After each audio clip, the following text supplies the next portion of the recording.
Hey lovelies, Lisa here, and oh my god, Ermagerd, boom, boom, boom, boom. I have 4 decks in boxes waiting to be unboxed, and that's not even the half of it, you know, because January and February, yeah, well, I'll just say, you know, I really enjoyed watching Becca's video about tarot deck delusion, and you know, I have no delusions. I like write down every single time I buy a deck, every time a deck leaves my collection, I keep some might argue obsessive compulsive track of all of that. So yeah, no illusions, no delusions here, just but you know, it's winter, it's rainy, it gets dark so early, it stays dark so late. What's a girl to do? Seriously though, yeah, I've enjoyed myself, and I'm feeling incredibly energized by my new acquisitions and by how they're supporting some of the practice that I've been working on of late. So, no guilt, no shame, just just delight, just lust.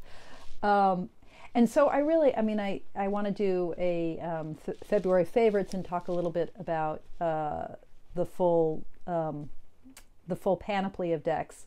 And I also want to do some work. This is one of my recent acquisitions.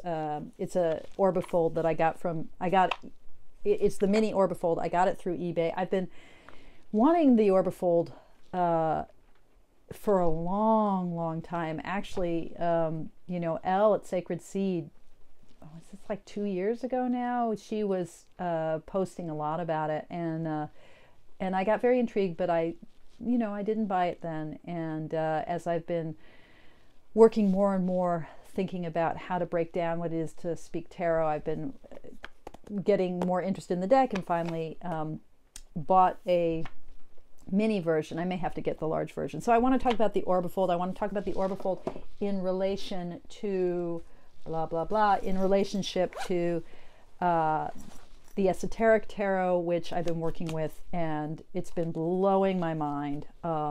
This deck, that's been awesome. Those are 2 things I've been playing a lot with in February. And oh my god, the Prager tarot. So this is a vintage version of a deck. It first came out through AGM, but I think that somehow Stuart Kaplan was involved in it, and it quickly, it quickly became, this is the original little white book. So, you know, it's the introduction's by Stuart Kaplan, but this is in German. You know, my German's okay. It's pretty rusty, so this is sort of slow going for me to read through this. But this deck, I mean, it is a delight. So I don't really know enough about the history. You know, certainly a 54 card deck. 54 card? Is that right? 54 card. It's got ace through 4, and then all 4. So 8 times 32 plus 20. Yeah, 54 cards. Okay. She can add, folks, sometimes. But certainly there's a gameplay that uses this configuration where you have the ace through 4, all the trumps, and I just love, look at this. I love it. All the trumps and all the courts. Look at this death card. Look. Is that not a riot? And the backs are really cool. I want to talk about this deck a lot.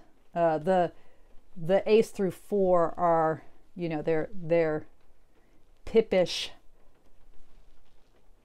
but not without charm.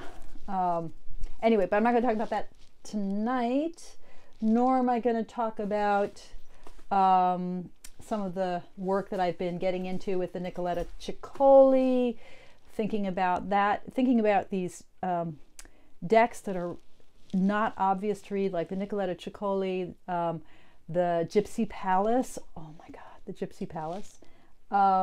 Nor am I going to talk about the Stella. This is the Stella that I wounded and edged in a kind of bronze. I want to redo the edging, but I actually quite like the edging as it is. Lots to talk about, lots of pretty cards. Pretty cards. Look at her. She's pretty. Okay, but there's some unboxing that needs done. And the question is, should I try to do this all in one video? I don't know. So this, I'm pretty sure, is the Dark Mansions, which you guys have seen a lot of. This is Silicon Away's new Intuitive Tarot. There are also some really great unboxings of it. Maybe I'll save these for another video. Because I don't know how boring it is to see videos of the same. I mean, when I'm interested in a deck, I'll look at like all the unboxing videos there are, so that I can get different takes on it. Different people mention different things. But I think I'm going to talk about this. Now, this is an eBay purchase of a deck that is not out of print. I believe it's still in print. But, you know, when you get something that is an earlier version, often the cardstock is a little different. And in this case, now I'm trying to remember, my research suggested that the backing is different.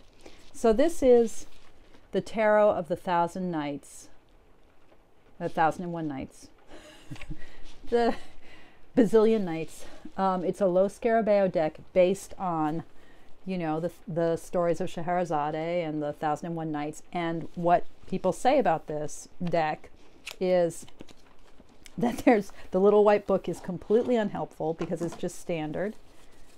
And in fact, this doesn't come with a little white book, this version that I got. Hi guys, so I've got my readers here because I intend to get serious about this deck. Leon Carré's Tarot of the 1,001 Nights.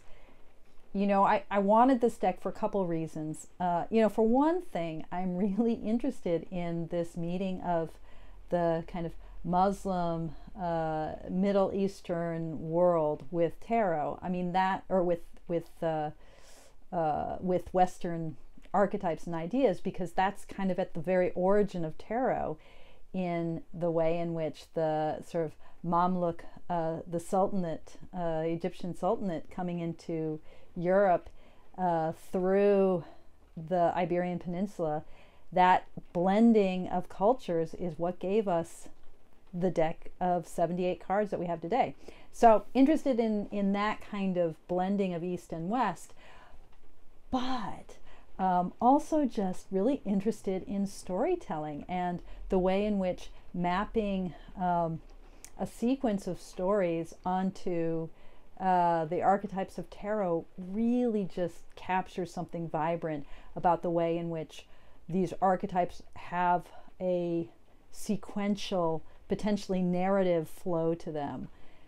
I've never read the collection of stories known as the Arabian Nights or the 1,001 Nights.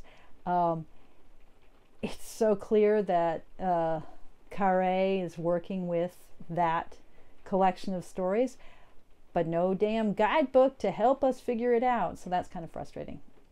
But my gosh, his artwork is just so scrumptious. So one thing I want to say right off the bat, so this is an original 2005 version of the deck, and as I was putting the cards into order, I remembered what my research had told me, which is that the older edition of the deck has these really detailed backings. If you look at modern editions of it, the ones that are still in print, and I'll do that link to the unboxings below of the deck as it's now in print, what you see is kind of a monochromatic backing with this sort of seafoam green dominating, and it's just a much simpler image.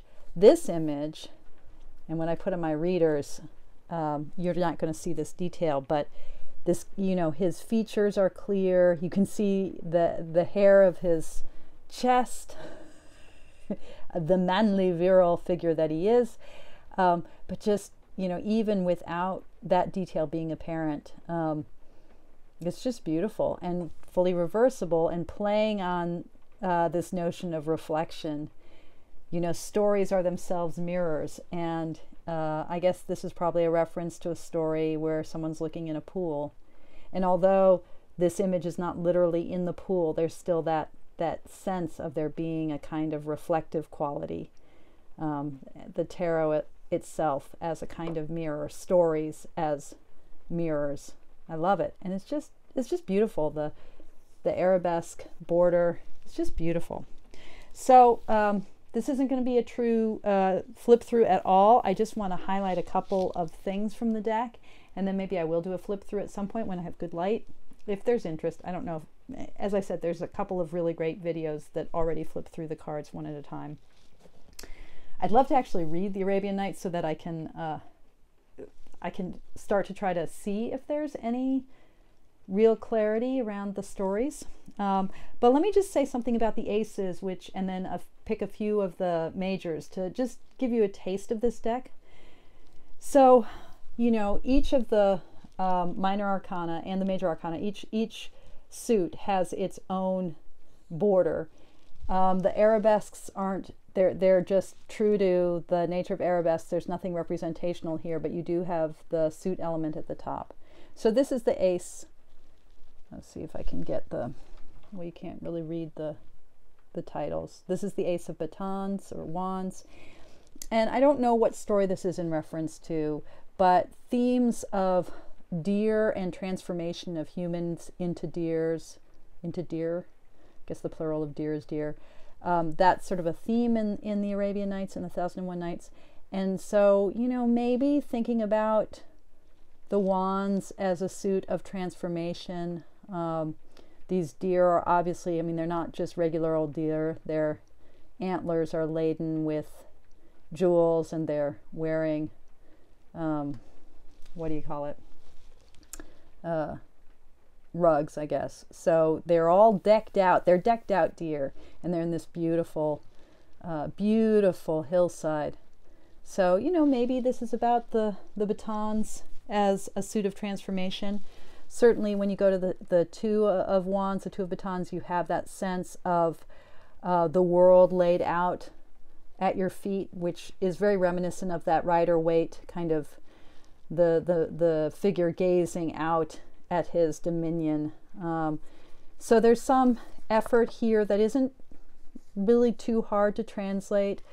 You know, the Three of Wands has always, for me, really been a card of exploration of now we've actually, it's not just that the world's laid out before us, but we've committed to a path. So, you know, here he is on his raft. And, you know, I mean, I think we can find elements that connect, some more or less obviously with Rider-Waite-Smith imagery, and I am sure that if I knew what stories were being referenced, it would be even more powerful. So that's Wands. Cups, you know, this image speaks so immediately of abundance, of the sort of emotional register of relationality, of love, of giving, of what I always think of in terms of cheer, of this sort of free-flowing, abundant heart of community. So it's, you know, a gracious image. We've got lovers. We have more community. We have a figure who looks a bit like the Waite-Smith figure of the guy under a tree. So you can, again, I mean, you can see how one can make the connections. Pentacles. I love this, you know, this image of natural beauty, but it's very much in the context of human endeavor and wealth, human economic plenty. So natural plenty in the Pentacles is always tied to the world of human work. And in what I think might be the most successful of the four suits, the suit of swords with the scimitar at top, you know, very much this kind of the magic carpet ride or the magic whatever palanquin ride, but this sense of the suit of swords as being, you know, that ascent that we have through our minds, through our abilities of, you know, human insight. And below here, this is a ship, right? So it's that ability to rise on high and see the whole vast expanse. I'm not sure how I make that connection to the Two of Swords and the Waitsmith, but again, it would be nice to know what stories this is based on. But this, as the Three of Swords, as a heartbreak that has to do with the death of a beloved, that's kind of interesting. The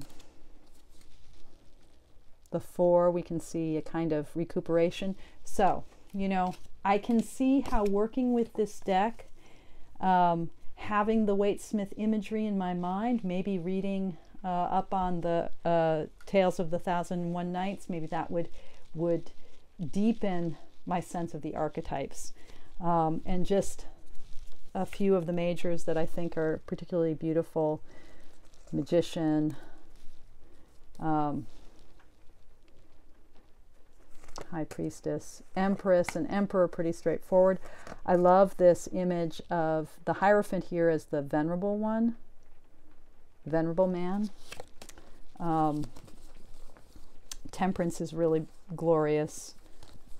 I think Temperance is beautiful.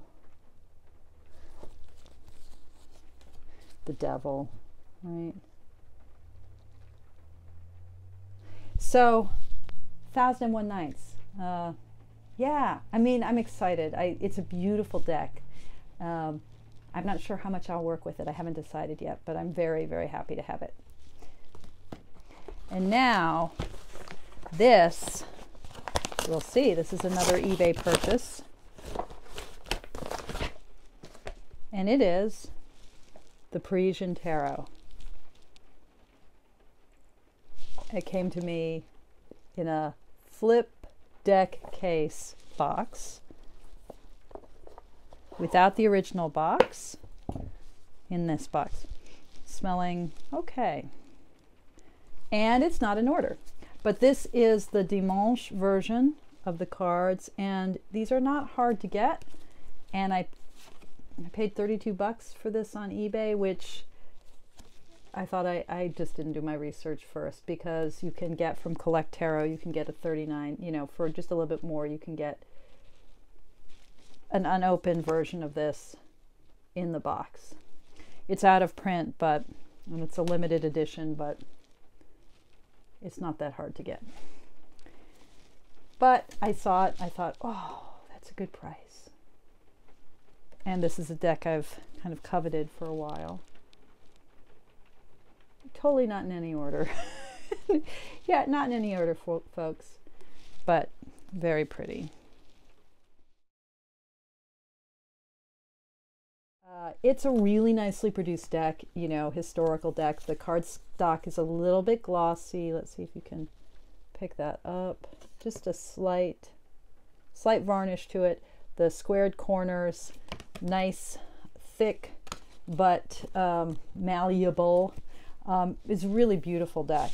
And, you know, what it says about the deck in the publicity for this edition is that it, you know, early 17th century, 1600s, right, Parisian deck, and it claims to be the oldest surviving complete tarot pack in existence. I guess it depends on what you mean by complete and surviving, because I would say the Solabusca 1491 is the oldest. But it does have this wood block quality to it that, you know, and it carries the form of what will go on to be, you know, the much more familiar sort of Marseille style that we see in the 1700s, a century later.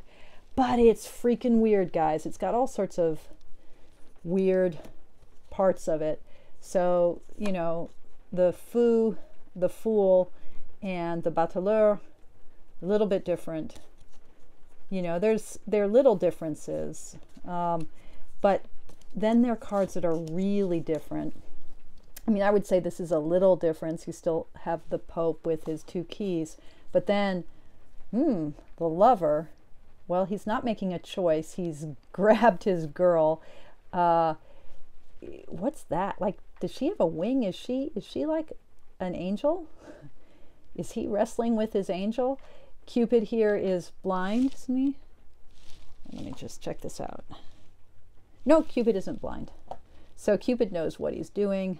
But you know, it's like, all right, this isn't the normal. And then, oh my gosh, look at the chariots. So we've got the chariot, and he's got, are these, you know, swans? And then what's this figure? So we got to beat those swans to carry our wagon. And then Justice, not only blind but two-faced, which is interesting. Sort of a Janus face, but I think one side male, one side female, if I'm reading it right. And you know, I don't know about you, but the palette of this deck and the delicacy of the coloring process, it really floats my boat. I just think it's gorgeous. We've got the Hermit. Nothing too unfamiliar there. Wheel is very similar to what we're familiar with. Force or strength, she's a little bit more determined, not our gentle, lovely lady. The Pendu, Death, subtle variations. Temperance, attrapance, I don't think that that's a word, but I could be wrong. It might be in Middle French. Devil.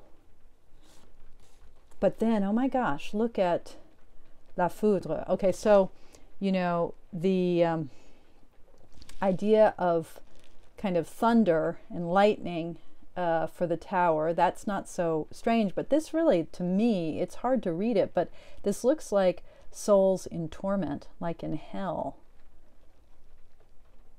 Like the fires of hell or purgatory. So there's some significant differences.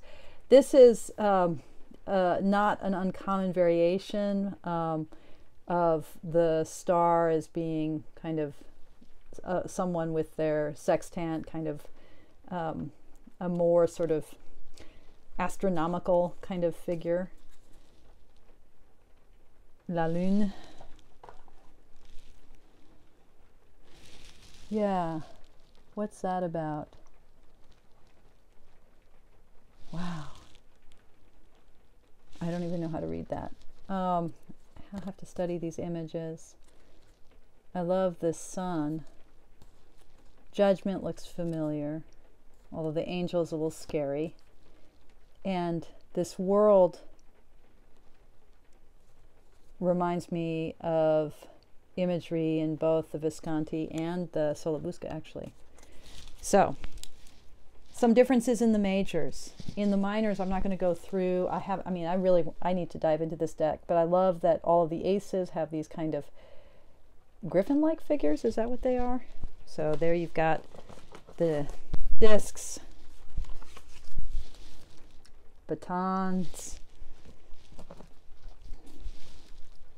cups, and swords. And then, you know, the arrangements of the swords and the batons, you know, where we're used to in a Marseille deck having the difference between X's and O's, in the in this deck, the arrangements between the two pointy suits are really similar. So it's all about, in both of them, about, whoops, did I get off sync? I did. Hold on. Hold your horses. 4, 5. I got off sync. Well, anyway, it's all about crisscrossing.